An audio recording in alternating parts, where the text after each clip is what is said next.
Danny's been like banging the drum about this whole Canada thing, saying how it's going to shake down. Yeah. Is Alberta, will start getting on board with this business. Yes. And then they'll secede.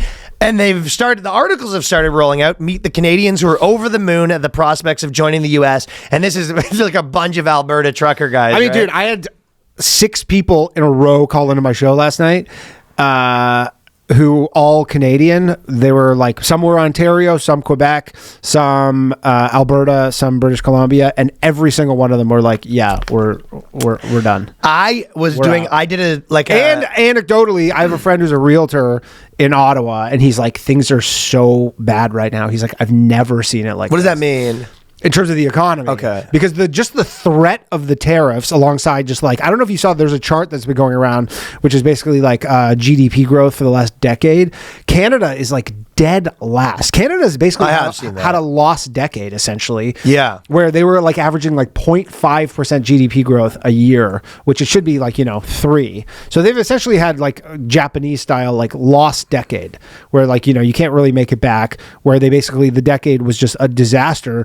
But so, couple that with like, like if things are not going well economically, period, now you have tariff threats or tariffs, which are essentially just like the uncertainty that they cause makes people like, if you're looking to buy a home, for example, which is a major purchase, you're like, I might not be employed. Yeah. Right. So I also might think that housing prices are going to go down. I might think interest rates are going to go down as a result of, them trying to stimulate the economy. So then you just kind of are like, I'm sitting on the sidelines. And if enough people do that, it becomes this self-fulfilling prophecy where essentially like it's just bad shit after bad shit for the economy. So. And then your prediction was that in Alberta, they'll say basically what these articles have started to say, where it goes, we want to be the 51st star on the flag, declared Albertan Peter Downing, who was over the moon when Trump suggested it. They got a whole group going on, but here's the part that I would say aligns with Danny. He says, I'm not a proud Canadian, I'm a proud Albertan, says Harvey 52, and they've got this. They're the new page. Quebec. They're like honestly, like they have a big Canada secession. is like an abusive spouse. They just keep beating Alberta down. The rest of the country calls us traitors because we want a better future, blah, blah, blah. Yeah. And they support the rest of the country. Like, I didn't realize the extent, and I don't really know why, but like, because, the Canada has like the equalization payments thing where essentially like it's like a sports league where the poor teams get paid out by the richer teams. Yeah. Quebec gets $14 billion a year. I don't know. Why would they want to leave? You guys are on welfare. Yeah, like they're literally like a total welfare state. Alberta gets... Sorry, can I have some Oliver Twist over there absolutely. as well? But like Alberta and Saskatchewan are both 0. I believe BC 0 as well. Like basically all the rich provinces, they're like, yeah, we just like, you treat us like shit. We have unfair representation in Ottawa, and then we're just paying all our money to just like support these frogs in fucking Quebec. I met a guy, or I actually had a buddy because I did a Zoom call with some of my friends who were together.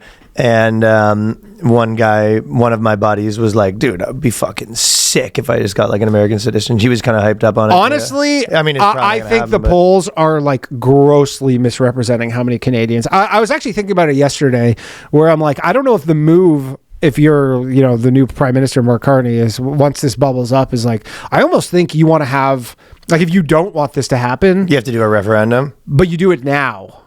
You do it as soon as possible. You do it like you go, okay, we're doing this right now, where like the most animus towards the United States exists. Because if you do it now, then you go, look, we had 25%, not enough. It wasn't even close. Even close. We're not doing this again. Whereas if you wait 2 years, it will happen.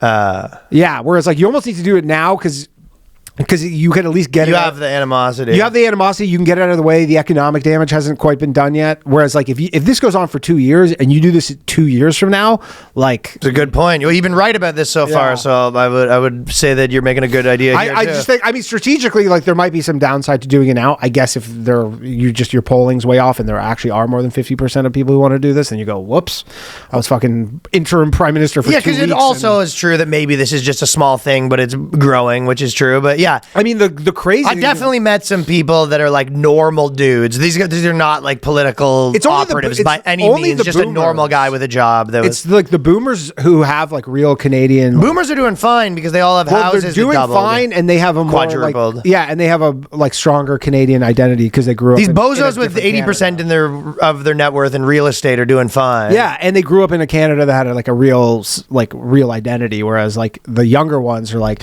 I can never own a home. The economy's in shambles. Like, half of us can't have jobs. And the boomers are kind of Bill Maherring it by being like, well, you guys aren't working hard enough. Elbows up. Yeah, elbows up. Elbows up to you too. Yeah, exactly. You guys are both. Yeah, they're fucking me. You're fucking me too. I'm getting it from both ends. Yeah, from both ends. And you're like, you're crazy taxes and doing all these crazy policies to inflate the fucking market so your house price can go up and blah blah blah blah. So yeah. So, anyways, I do understand it is dire in my opinion. The love hate. The crazy thing too is like I go on Twitter and I like follow. I'll look at the comments on these conversations. And the amount of like people who are literally in the Canadian Armed Forces who are wanting this, that would be like the last people you'd expect. Disagree. You think so? No, because they're kind of like, there's probably a lot of like right wing bros in the. I guess, but you think you're like, the whole point of like going to in my opinion is like, a military is like they literally break you down and make you like this subservient person to your nation, and these are the people who are the most like kind of let's do this. They probably like Trump in the fucking military. Well, I guess they like Trump, but they're just still. You would think at least the military. I wouldn't. Would put I understand the point you're making. I wouldn't have thought. That does not surprise me. Oh, okay, that doesn't surprise me. That's the type of guy I'd expect. Yeah.